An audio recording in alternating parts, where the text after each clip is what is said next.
함께 나눈 하나님 말씀은 요한복음 14장 27절 말씀입니다. 신약성경 요한복음 14장 27절 말씀 봉독합니다. 평안을 너희에게 끼치노니 곧 나의 평안을 너희에게 주노라. 내가 너희에게 주는 것은 세상이 주는 것과 같지 아니하니라. 너희는 마음에 근심하지도 말고 두려워하지도 말라. 아멘. 사랑하는 성도 여러분, 한 주간 평안하셨습니까? 우리 하나님의 은혜가 우리 모든 성도들과 특별히 그 일터와 가정 위에 또 우리의 자손들 위에 날마다 함께 하시기를 주님의 이름으로 축원합니다. 성가대 귀한 찬양이 우리 마음을 아주 위로하는 것 같습니다. 귀한 찬양 감사드립니다. 자, 한번 따라할까요? 한 성도, 한 영혼, 주께로. 이번 가을 영혼의 추수에 결실을 맺는 우리 소양교회 될 줄로 믿습니다. 자, 오늘은 제목을 에이레네라고 정해봤어요. 이 에이레네, 좀 낯선 단어일 텐데요. 헬라어입니다. 그런데 이 헬라어의 히브리어를 들으면 우리가 잘 아는 단어입니다. 구약에는 이 에이레네가 히브리어로 샬롬이라고 나옵니다. 샬롬은 평화 또는 평안, 평강 이렇게 해석되곤 합니다. 나라와 나라 간의 관계, 이웃 간의 관계에서는 평화로 해석되고요. 내 안에서 일어나고 있는 귀한 은혜로는 평안으로 볼 수 있습니다. 특별히 예수님은 오늘 우리에게 평안에 대해서 말씀하고 있는데 이 예수님의 평안이 어떤 뜻인가 오늘 좀 살펴보려고 합니다. 우리나라에서 최근에 종교를 가지고 있는 분들, 지금은 탈종교화 시대다 이래서 종교가 없는 분들이 많아지고는 있지만 여전히 나는 종교가 있습니다 라고 하는 분이 그래도 절반을 넘습니다. 물론 모든 종교를 다 합해서예요. 그런데 종교가 있다고 하시는 분들은 기독교건 불교건 종교에 상관없이 왜 그 종교를 믿느냐라고 하는 질문엔 거의 대동소이하게 1등을 뭐라고 통계가 나왔냐면 마음의 평안을 얻기 위해서 나는 이 종교를 믿습니다 라고 답한 거예요. 물론 마음의 평안 중요하고 또 우리가 다 소중하게 여깁니다. 또 우리 기독교에도 마음의 평안이 분명히 있습니다. 그런데 중요한 건 우리가 예수를 믿는 제일 중요한 이유가 마음의 평안 때문이냐라고 하는 거예요. 이 마음의 평안 듣기엔 되게 좋은데요. 마음의 평안을 얻을 만한데 도처에 많습니다. 조금 표현은 좀 이상하지만 이렇게 한번 말씀드리고 싶어요. 오늘같이 이렇게 날씨 좋을 때 단풍이 우거진 산 꼭대기에 있는 고요한 산사에 들어가서 바람이 불면 풍경 소리가 딸랑딸랑 하는 데 가서 앉아 있으면 마음이 어떻게 될까요? 차분하고 평화롭고 그런데 사람 많은 예배당 안에 와서 이렇게 앉아 있으면 그거 지금 여기서 앉아 있는 것보다 거기가 아마 훨씬 더 평화로울 겁니다. 무슨 말씀이에요? 우리의 마음의 평안이라는 건 분명히 중요하긴 한데요. 우리가 예배당에 나와 예수를 믿는 제일 중요한 이유라고 말하기에는 많이 부족함이 있다라고 하는 뜻입니다. 그런데 예수님이 오늘 뭐라고 하느냐 하면 내가 나의 평안을 준다. 너무 명확하게 말씀하세요. 그런데 그 뒷부분이 세상이 주는 평안과는 다른 평안을 내가 주겠다. 이렇게 말씀하세요. 그러니까 두 가지죠. 예수님의 평안과 세상의 평안이 분명히 존재하는데 다르다는 거예요. 세상의 평안은 뭘까요?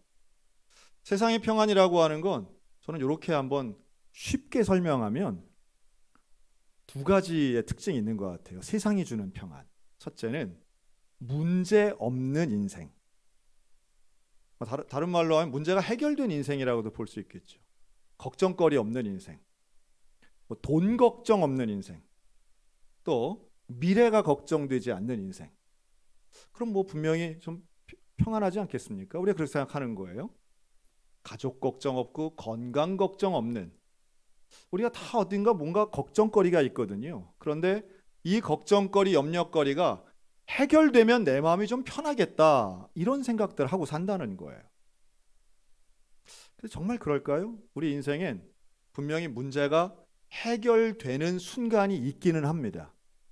그러나 문제가 없는 인생은 없다는 것도 진리입니다. 그러니 문제가 없어지면 내 마음이 평안할 거야 라고 하는 건 기대할 수는 있으나 그게 실제로 실현되기는 거의 불가능한 이야기예요. 왜냐하면 우리의 인생은 문제의 연속이기 때문에 그렇습니다. 돈 걱정이 없는 인생 있을 수 있겠죠. 어떤 분은 돈 욕심이 없어서 돈 걱정이 좀 적을 수 있을 겁니다. 그러나 돈이 많다고 해서 꼭 돈 걱정 다 없어지는 것도 아니겠죠. 어떤 분들은 욕심을 줄여서 걱정을 줄이고도 합니다. 그러나 또 그런 분들에게는 또 다른 염려와 걱정 얼마든지 많이 생긴다라고 하는 겁니다. 그럼에도 불구하고 어쨌든 걱정과 염려가 없으면 우리가 평안하다 이런 기대감이 하나 있고요. 또 하나가 있습니다. 이게 더 중요한데요. 마음의 평안을 좋은 느낌으로 해석하곤 하는 부분입니다. 그러니까 좋은 느낌이 있을 때 우리는 내 마음이 평안해 이렇게 표현한다는 거예요.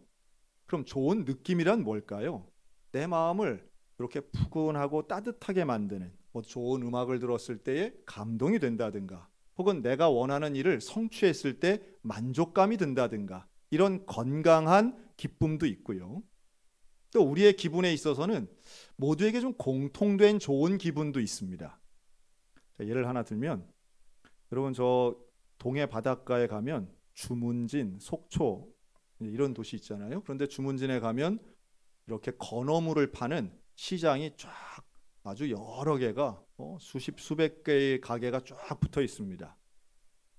그런데 거기 가면 그 가게마다 이름을 뭐라고 써붙였느냐 하면 강원도, 전주집, 대구 상회, 청주 상회, 뭐 전남 상회 이렇게 이름을 붙여놨어요.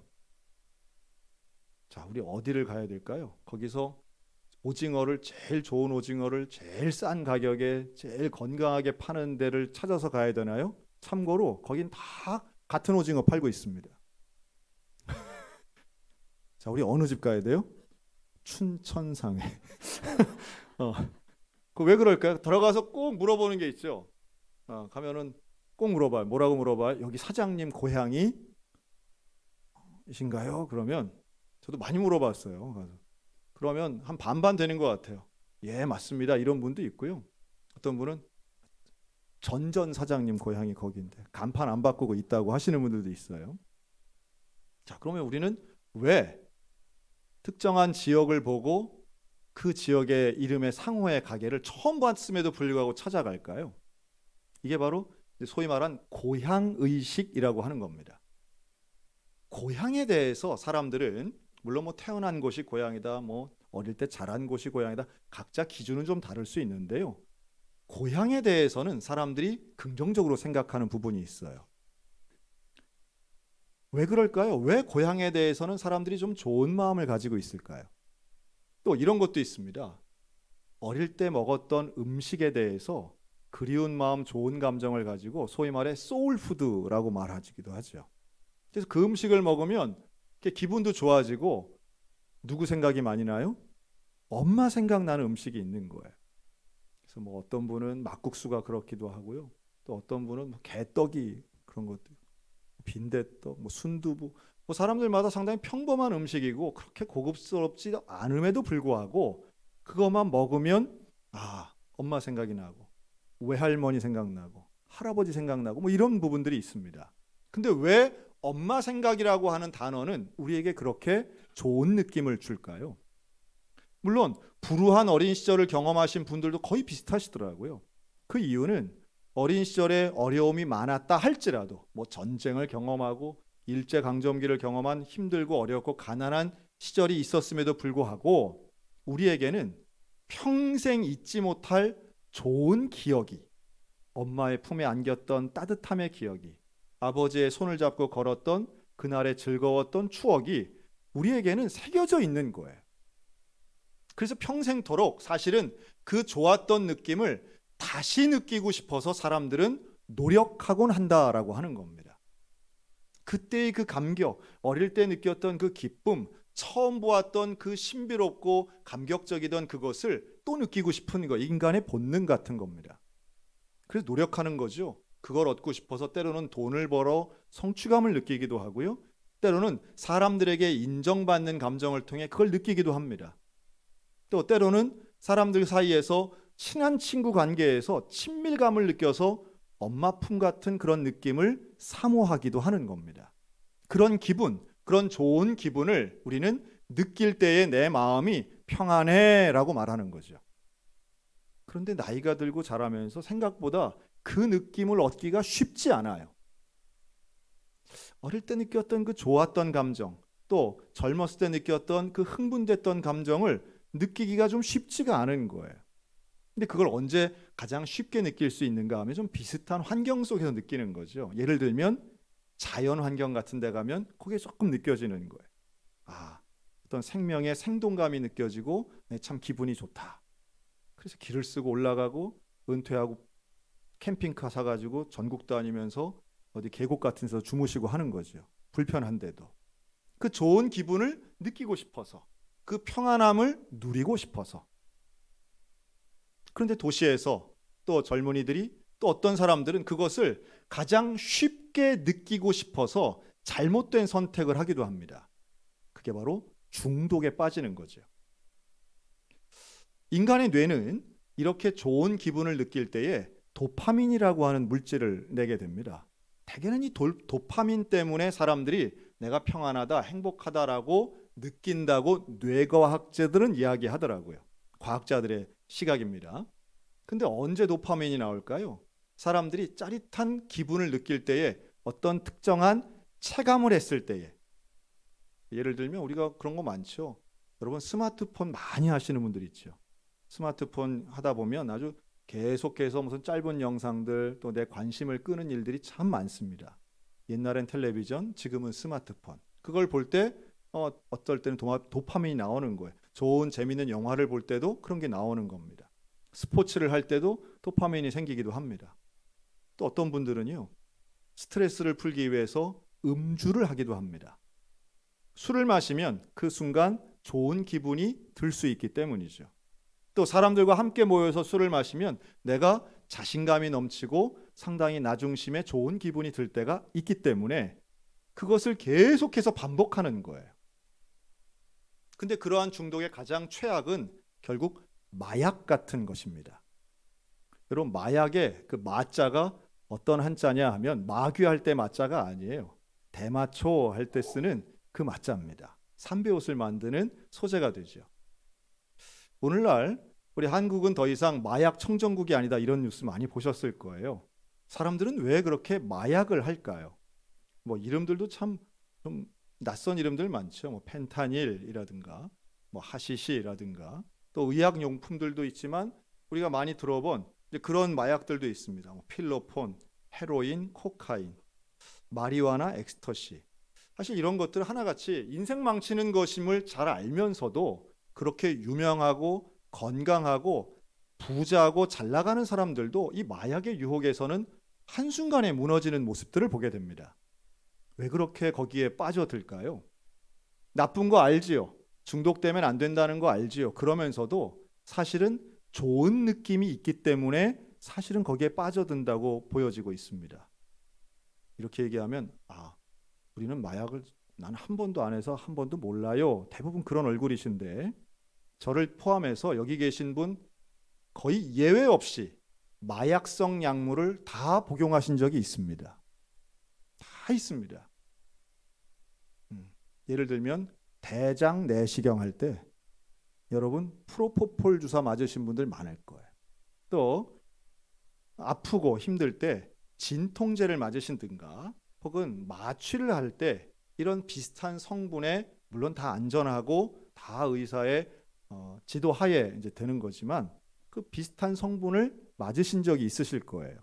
그러면 예를 들면 이런 거예요. 그런 걸 투약했을 때 한숨 푹 자고 일어나는 겁니다. 마음에 우울증이 있거나 두려움이 있는 분들에게 나타나는 세 가지 특징이 뭐냐면 우울, 두려움, 불면증인데요. 이러한 마약 성분의 약들을 맞으면 잠이 잘 와요. 대장 내시경 할 때 난 잠이 안 와가지고 마취약을 맞아서 잠이 안 와, 이런 분 계세요? 그런 분 없습니다. 언제 잠든지도 모르는데 몇 시간을 자고 일어납니다. 일어날 때 아주 상쾌하게 일어납니다. 근데 바로 그 지점, 잠이 안 오거나 마음이 걱정과 염려와 불안 때문에 잠을 못 주무시는 분들이 술이나 마약에 손을 대는 거예요. 계속 반복적으로 습관적으로 들이는 거죠. 그러면 중독됩니다. 더 이상 약물이 없이는 일상생활도 안 되는 경우들이 허다하게 많아지는 거예요. 제가 이번 설교를 준비하면서 깜짝 놀란 게 하나 있었습니다. 저는 마약을 어떻게 사는지는 방법은 몰라요. 그런데 국내에서 유통되는 그 마약 가격이 제 예상보다 상당히 싸더라고요. 몇만 원에 마약을 구입할 수 있더라고요. 저는 몇백만 원 되는 줄 알았어요. 근데 그렇게 비싸지 않아요. 중독이 되면 얼마든지 그것을 의지하고 구매하려고 하는 시도를 할 만하겠구나 하는 생각이 들더라고요. 얼마나 위험하고 얼마나 불쌍한 인생들입니까? 세상이 주는 평안, 달콤할 때가 있습니다. 그런데 세상이 주는 평안은 결국 문제가 없는 인생, 기분이 좋은 인생, 이 두 가지 축이 바로 세상이 주는 평안의 특징이라고 하는 겁니다. 그런데 우리 예수님이 주는 평안은 이것과 다르다고 말씀하세요. 이것과 다르다는 거예요. 환경이나 기분이 아니라는 거예요. 우리의 마음에서 뭔가 내면에서 끌어올라지는 좋은 마음, 돌을 닦는 마음이 아니라는 거예요. 예수님의 평안을 뭐라고 말씀하시느냐 하면 세상과 다른 나의 평안을 너에게 주노라 라고 말씀해요. 즉 우리 인생에게 주시는 예수님의 평안이라고 하는 건 인간의 평안이 아니라 하나님의 평안인 줄로 믿으시기 바랍니다. 이 에이레네라고 하는 단어는요, 결합하다라고 하는 어근을 가지고 있습니다. 그러니까 단독적인 게 아니라 두 개가 이렇게 합쳐지는 거예요. 예수님의 평안이라는 건 둘이 합쳐지는 것인데 뭐가 합쳐질까요? 바로 평강의 왕이신 기묘라 모사라, 평강의 왕이신 예수 그리스도와 나의 인생이 합해질 때에 그때의 예수 그리스도의 평강이 저와 여러분의 삶 가운데 임하게 될 줄로 믿습니다. 이게 타종교와의 차이점이에요. 기독교는 내 속에서 평강을 끌어내는 게 아니에요. 내가 무슨 산속에 들어가서 아무것도 다 끊어내고 내가 스스로 발견해내는 그런 평강의 도가 아니라는 겁니다. 인간은 철저하게 죄가 있기 때문에 스스로를 구원할 수 없고 스스로의 평안을 누리며 살 수도 없는 존재라고 성경은 말씀해요. 그렇기에 우리는 나를 창조하시고 내 죄의 문제를 십자가에 달려 돌아가심으로 해결하신 그 예수 그리스도가 아니고서는 우리는 단 한순간도 온전한 하나님의 평강을 그 에이레네의 은혜를 누릴 수 없다는 말씀이에요. 오늘 우리들에게 예수님이 하시는 약속은 너무도 위대합니다. 인간이 가질 수 없고 만들어낼 수 없는 평안을 내가 주겠다라고 약속하고 있습니다. 예수님이 주시는 그 놀라운 평안을 사모하며 받아 누리는 믿음의 성도들 되시기를 주님의 이름으로 축원합니다. 그 평안을 성경에 나오는 많은 사람들이 누렸습니다. 경험했어요. 이미 많은 사람들이 경험한 바예요. 하나님이 함께 하시는 것이 평안이라고 하는 거예요. 하나님이 함께 할 때 그 평안을 누리게 되면 구약의 다니엘이라고 하는 사람은 사자굴에 빠졌어도 두려워하지 않아요. 다시 말해 하나님의 평안을 누리는 사람은 문제 없는 인생이 아니라 문제가 있어도 문제를 초월하는 인생 될 줄로 믿습니다. 문제가 있어요. 문제가 사라지지도 않아요. 문제가 남들 경험하지 않는 더 심각하고 큰 문제를 경험해요. 그럼에도 불구하고 잃어버리지 않는 평안이 하나님의 평안, 에이레네, 예수님이 주시는 평안이라는 말씀이에요. 사도 바울은 빌립보 감옥에 갇힙니다. 복음 전했다고 감옥에 들어가요. 그런데 그 감옥 안에서 오히려 밖에 있는 간수는 불안해하는데 바울과 실라는 전혀 불안해하지 않아요. 두려워하지 않아요. 그러면서 찬송을 부릅니다. 찬송을 불러요. 이것은 억지로 하는 것이 아니라 참된 기쁨이 그 안에 있기 때문이죠. 세상이 빼앗아 갈 수 없는 평안입니다.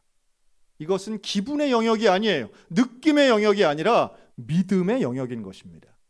예수님이 나와 함께 하시고 예수님이 나를 동행하시고 인도하신다는 그 믿음이 우리를 참 평안으로 이끌어가는 거죠. 사랑하는 성도 여러분, 우리의 인생에는 끊임없이 문제가 있습니다. 사소한 문제도 있고 심각한 문제도 있습니다. 사실 객관적인 눈으로 본다면 우리 대한민국 같이 문제 없는 나라가 없어요. 지금 전 세계에 전쟁과 내란이 일어나는 나라가 얼마나 많은지 아십니까?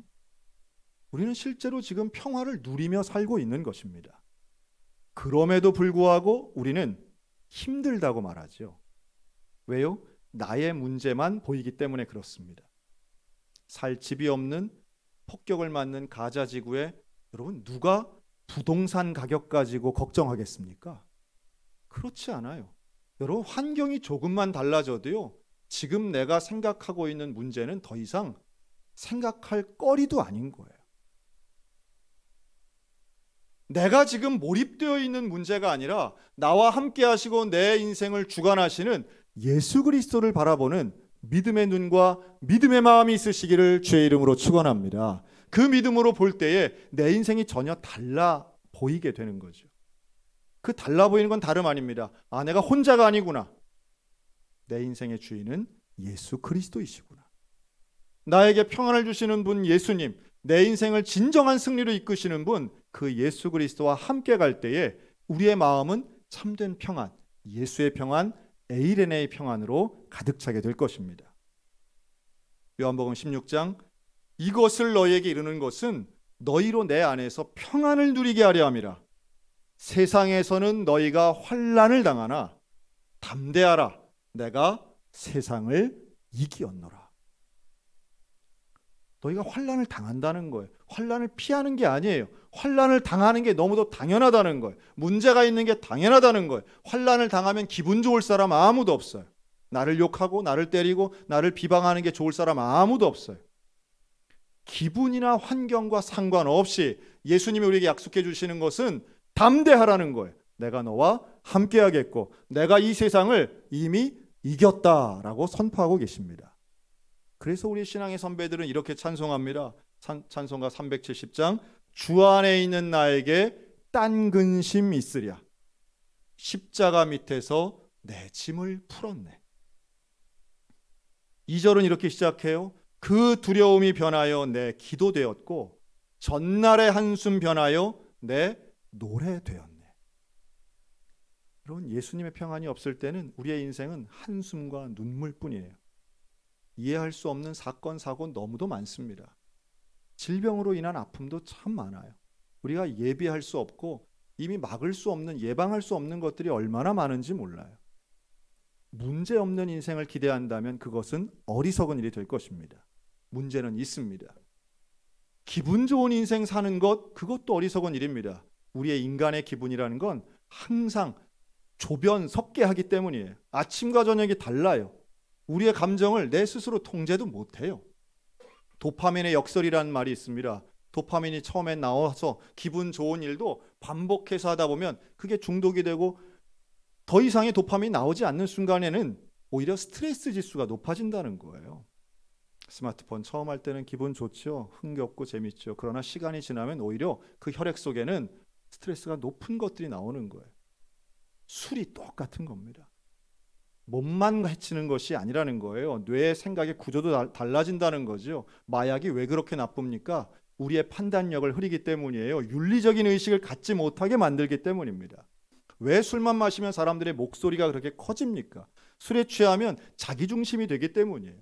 남을 배려하는 생각 별로 없어집니다. 남의 이야기 귀 기울여 들으려 하지 않습니다. 술 취한 사람들 보세요. 서로 자기 얘기만 크게 떠들고 있습니다.